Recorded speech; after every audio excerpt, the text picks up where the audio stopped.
Sungguh-sungguh Allah sangat ridho ketika seorang hamba itu makan ketika sesuap nasi dia muji Allah, ketika minum seteguk nasi dia muji Allah. Itu kalau orang diridhoni Allah itu wali betul. Itu untuk jadi wali itu gampang. Kamu makan ridho, kamu nginjak buminya Allah ridho seneng, kamu hidup keseharian aman seneng. Nah ini supaya sampean kita semua ngaji betapa panduan Rasulullah untuk menggapai ridho Allah itu banyak yang keseharian sekali. Saking kesehariannya banyak dalam hadis dan itu sahih. Nabi menyebut hal-hal yang keseharian. Hatta ma tas'alu fi imra'atika, kamu punya uang kemudian istri kamu bisa makan, itu ibadah. Bahkan sebagian ibadah itu dicontohkan Nabi yang akhirnya diprotes sahabat, yaitu wa fi buti ahadikum sedekah, kamu menggauli istri kamu itu ya sedekah. Sampai sahabat bilang, yang benar ya Rasulullah, ayati ahaduna syahwatahu wa huwa lahu ajrun, masa urusan biologis, urusan syahwat kemudian dia dapat pahala. Nabi menjawab, alaysa lawadhu'aha fi haramin akana alaihi wisrun, bagaimana kalau dia meletakkan ke yang tidak benar, itu kan dosa. Nah, hal-hal seperti ini yang saya ingin teman-teman semua saya juga agak ingin ngaji demi Anda, juga agak ingin. Itu dosa sekali ngaji kok pesanan kelompok tertentu itu gak boleh. Islam itu untuk semua, jadi ya cuma karena di depan saya jenengan ya seakan-akan jenengan korbannya. Itu ada ilmunya dalam usul fikih itu. Jadi orang itu harus ngaji usul fikih. Nama yang disebut, mungkin Mas Sufyan masih ingat zaman ngaji usul fikih, nama yang disebut itu tidak jaminan sebagai prioritas perintah. Jadi misalnya gini, kebetulan yang di depan Nabi itu Abu Dzar, Nabi ya bilang, ya Abu Dzarin ini uhibbuka misalnya, atau ya Mu'ad ini uhibbuka, atau ya Abu Hurairah ini uhibbuka misalnya. Banyaklah riwayat yang Nabi nyebut ya Abu Dzarin, ya Mu'ad, ya Abu Hurairah. Kemudian misalnya Nabi meneruskan khitab, ini uhibbuka, saya mencintai kamu, fakul dubur sholatin, atau sebagian riwayat disebut fala tada'an la dubura kulli sholatin Allahumma inni ala dzikrika wa syukrika wa husni ibadatik. Saya mencintai kamu, siapa saja, Mu'ad bisa, Abu Dzar bisa, siapa, saya mencintai kamu, mohon kalau habis sholat kamu jangan lupa wiridan Allahumma inni ala dzikrika wa syukrika wa husni ibadatik. Ya Allah, tolong kami permudah supaya mudah ingat engkau.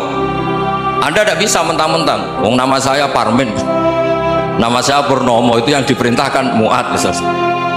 Jadi yang disebut satu, tapi khitab itu untuk siapa saja. Saya teruskan ya. Jadi saya mohon semua kita melakukan kebaikan itu, kalau dalam kaidah fikih disebut al yakin la yuzalu bisyak. Banyak kebaikan yang kebenarannya itu 100%, tidak punya efek samping ke pihak lain, ke kelompok lain, ke komunitas lain. Itu tadi misalnya Anda makan dan itu murah sekali, hanya butuh satu piring, setiap punyaan kamu muji Allah, setiap minum kamu muji Allah. Itu redaksinya Rasulullah SAW disebut Allah sangat ridho ketika seorang hamba makan kemudian dia memuji Allah, atau minum kemudian dia memuji Allah. Logikanya gampang, negara seperti ini yang kamu harapkan bentuknya kayak apa, mertua, ipar, komunitas, tetangga, itu nyata terjadi itu kan belum pasti. Sementara yang mesti terjadi adalah kamu butuh makan, kalau tidak mati, butuh minum, kalau tidak mati, butuh bumi yang nyaman ditempati, kalau tidak kita juga mati. Sebab itu Allah kalau menyebut nikmatnya itu hal-hal yang keseharian. Alladzi at'amahum min ju'. Allah itu siapa? Allah itu yang menciptakan kamu bisa makan, tidak berlebihan. Allah itu yang menciptakan kondisi sosial itu ideal. Zaman Nabi itu ya ada orang munafik, orang-orang pilihan Allah itu juga diuji orang sekelilingnya yang macam-macam. Semua diuji sesuai konteks zaman dan waktu. Nah, tapi ada ibadah-ibadah yang selalu disarankan Nabi. Sampai Nabi itu pernah ditanya, ayul Islam ya khairun ya Rasulullah, Islam terbaik itu gimana? Jawabannya Nabi itu unik, itamu to'am, Islam terbaik itu ya makan-makan, jangan santai-santai. Ketika Allah menyebut beberapa kebaikan, falak tahamal aqobah wa ma adrokan apa? Mal aqobah. Terusannya apa? Fakku rokobah. Terusannya apa? Au'id amun fiyaumin di masubaya. Itu acara makan-makan itu juga Islam. Kenapa? Ya bayangkan kalau tidak ada makanan kita mati kan. Kondisi sosial tidak ideal tuh Anda masih gak apa-apa, tapi kalau Anda tidak makan, Anda tidak minum, Kamu punya istri cerewet masih bisa hidup, punya mertua cerewet masih bisa hidup. Tapi kalau tidak makan bisa mati. Berarti penting mana istri sama makan? Penting mana? Makan. Semoga istri Anda dengar. Nanti kamu disuruh makan tapi pulang deh. Itu kalau dibahasakan makan masih memahami. Penting mana nasi satu piring dengan istri? Nggak ada nasi mati, nggak ada istri belum mati. Penting mana? Gak berani jawab kan? Ternyata Anda ada garang kan di depan istri. Jadi saya mohonlah, mungkin Mas Sufyan Sauri tadi yang bisa bantulah teman-teman tuh ngaji yang keseharian saja. Karena kita nyari ridho Allah itu berdasar firman Allah, dan firman Allah itu menyebut keseharian tuh riang gampang. Itu tadi misalnya wa min ayatihi manamukum billaili wan nahar. Termasuk ayat-ayat Allah itu kamu tidur. Maka dulu itu ada guyonan, ada tokoh Mu'tazilah, kelompok dalam Islam yang berpikir manusia itu bisa menentukan ikhtiarnya sendiri. Karena saya bisa duduk, ingin duduk, ingin berdiri, berdiri. Karena kelompok ini nggak terima kalau semua kehendak Allah, nanti bagaimana kalau semua kehendak Allah kok ada hisab ya, ada sanksi. Lucunya itu dia akhirnya ini cerita ya, mencintai seorang perempuan cantik sekali. Dan itu dia menjadi ahli sunnah itu oleh hal-hal yang sepele. Karena istrinya cantik, ya namanya suami istri itu hubungan intim. Terus ditanya, Mas masih ingin lagi? Masih. Silahkan diulang lagi. Wah ya tidak bisa. Katanya manusia bisa menentukan yang diinginkan. Itu tobat itu. Itu nggak bisa ditobatkan Mas Sufyan Ats-Tsauri. Orang cantik yang mudah nobatkan orang itu orang cantik. Segampang itu. Akhirnya kita tahu, makanya kalau dalam kitab Hikam itu disebut al-aqil mayakul madza yaf'alu wa hubi wal ghafil mayakul madza af'al. Orang yang punya akal karena sadar ini wilayah Allah, semua milik Tuhan, itu dia tiap hari berpikir besok Allah akan melakukan apa terhadap dunia ini.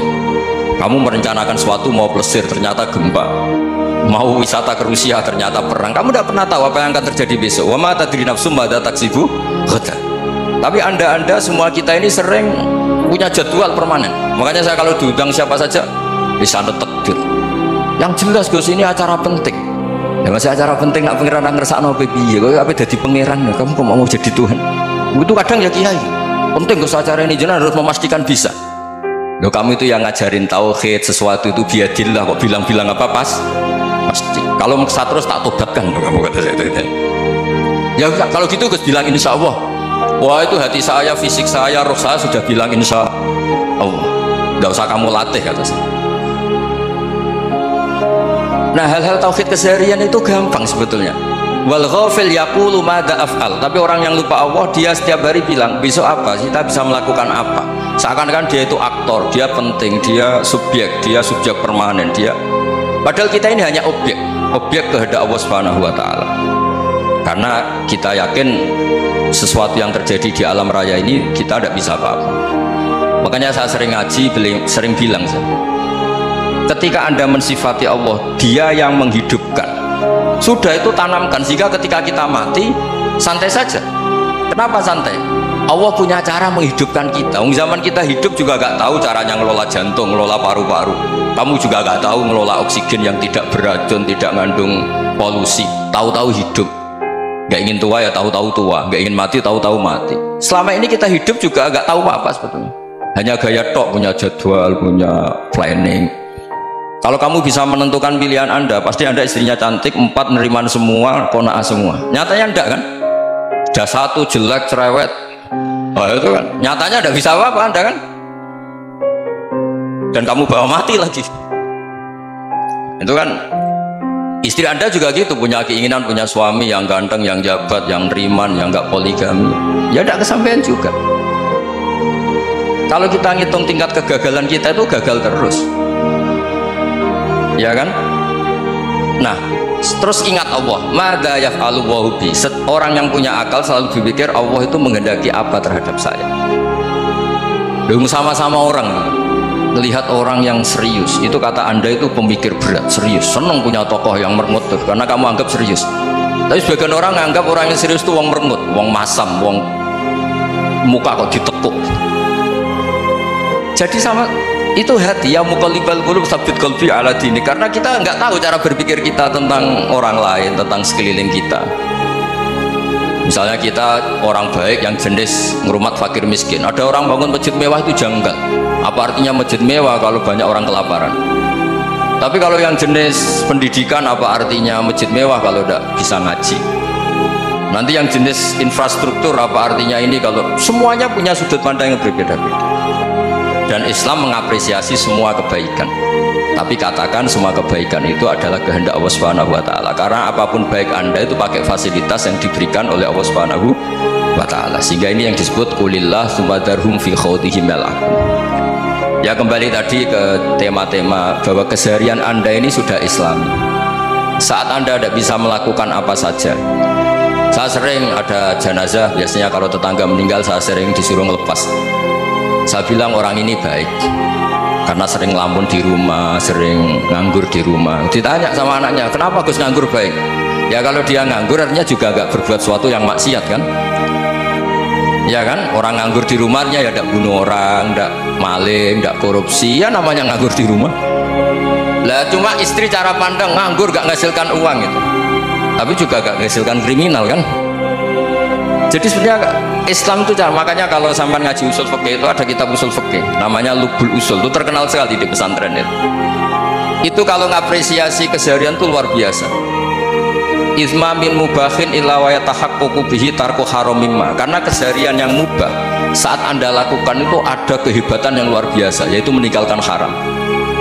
Makanya dulu banyak orang-orang alim ketemu temannya itu guyon sampai semalaman. Itu biasanya yang semangat Islam itu, kiai kok tidak tahajud, kiai kok tidak witir. Orang yang sedang mapan uangnya banyak, malam itu tidak kelayaban itu sudah luar biasa. Melawan nafsu supaya tidak maksiat itu sudah luar biasa. Supaya lupa guyon sama temannya semalaman sampai subuh, gejolak-gejolokan ngenang zaman miskin, zaman kuliah nggak jelas, zaman apa. Melihatnya jangan tarkut tahajud seperti ini, meninggalkan tahajud, tapi meninggalkannya ini talkul muharramat. Jadi kayak apa hebatnya? Sehingga Imam Ghazali punya riwayat yang agak unik. Hatta takuna ibadatu akhiri hadil ummah iku an-naum. Sehingga suatu saat ibadah terbaik umat ini itu tidur. Itu kan riwayat kontroversi. Ketika Imam Ghazali saja, kenapa iya? Kenapa kamu mulai keluar dari rumah itu sudah banyak maksiat, melihat perempuan yang enggak mahram, melihat fenomena. Tapi kalau kamu tidur tuh enggak melihat apa-apa. Tapi juga kamu jangan nganggap tidur itu ibadah betul. Saatnya melakukan fardu ain malah masih tidur. Tapi itu sudut pandang yang menjadikan kita Islam itu gampang. Jadi saat Anda tidak bisa aktivitas apa-apa, misalnya ada beberapa orang yang lumpuh. Lumpuh itu memang nggak bisa Jumatan, nggak bisa ibadah, tapi dia juga nggak bisa maksiat. Tidur itu memang Anda saat itu tidak bisa tahajud, tidak bisa witir, tapi saat itu ada zina, ada maling, tidak gosipkan orang, tidak bully orang, tidak menanamkan kebencian, tidak hasud. Sehingga tidur menurut Allah Ta'ala wa min ayatihi manamukum billaili apa wan-nahar. Karena di tidur itu selain ada unsur istirahat, jaga kestamina, juga ada unsur meninggalkan beberapa keburukan. Nah, saya mohon ibadah yang keseharian ini kita jaga supaya kita semua baca ayat itu fase itu tertanam di hati. Allah itu siapa? Alladzi at'amahum min ju'i wa amanahum min khauf. Dan Allah kalau cerita di Quran itu anna sababnal ma'a sabba thumma syaqaqnal ardha wa syaqqa fa ambatna fiha habba wa inaba wa qadba wa zaituna wa nakhla wa hada'iqa hulba. Kamu tahu saya ini siapa? Kata Allah, saya ini adalah Tuhan yang menurunkan air, kemudian ada tanaman banyak, habba wa inaba wa qadba, ada zaitun, ada tin, kalau orang Jawa mungkin ada tela, ada padi, ada mangga, ada pisang. Sudah, wa inaba wa zaituna wa nakhla wa hada'iqa hulba, ada perkebunan yang lebat. Tujuannya apa? Mata Allahkum, silahkan kamu pakai, kamu nikmati. Tapi karena kadang kita ini punya ide-ide besar. Tadi untuk syukur saja nunggu punya istri riman, rumah baik, tetangga baik, komunitas baik, semuanya baik baru syukur. Lama-lama nanti ada di surga, syukurnya nunggu surga paling kelas A. Itu sudah ada yang menghuni Rasulullah, kamu nggak boleh di situ. Masa untuk syukur saja repotnya, masya Allah. Jadi mohon Quran yang kalau Anda hafalkan juz sama itu kan ada ayat-ayat yang kayak tadi. Ya, fal yanzuril insanu ila ta'ami. Coba lihat Apa yang kamu makan nih? Dari mana? Dan untuk mempertahankan hidup kamu keseharian. Jadi jangan kira ibadah itu harus membentuk komunitas yang versi Anda. Ibadah itu harus yang hal yang mulu-mulu. Kesehariannya Anda alami. Loh, ini saya tidak bikin-bikin. Saya ngaji bukan karena berdasar pesanan. Itu ayat yang saya baca kan betul ada ayatnya kan. Fal yang dzuril insanu ila ta'ami anna sababnal ma'a sabba thumma shaqqaqnal ardo syaqqa fa ambasna fiha habba wa inaba wa qadba wa zaituna wa nakhla wa hadaiqa ghulba. Terusannya apa? Mata'al lakum, silakan kamu nikmati. Mata itu silakan kamu nikmati. Ya kayak sampean dikasih hidangan ya makan. Ya sudah makan, habis makan ya minum, habis itu ngantuk ya tidur. Ya sudah normal-normal saja. Kayak apa indahnya Islam. Tapi Anda mencari Islam yang gimana lagi? Nah itu yang diajarkan guru-guru kita, diajarkan sanad kita sampai Wali Songo, sampai Rasulullah SAW. Bahwa pada akhirnya ada jihad, ada perang. Itu dulu memang perang, bukan membunuh, beda. Dulu kita dijajah Belanda ya perang, dan itu normal karena kita dijajah. Jadi ketika orang lain ingin baik sama kita, wa in ahadun minal musyrikin astajaroka ya fa'jiru hatta yasma'a kalamullah. Kalau mereka ingin baik ya kita baik. Makanya ada istilah musta'man, mu'ahad. Kalau mereka ingin damai, berdampingan dengan kemajmukan ya itu yang lebih baik. Karena memang Islam menghormati proses perdamaian. Wa in janahu lis-salmi ya fajnah lah. Kalau ingin damai ya kita harus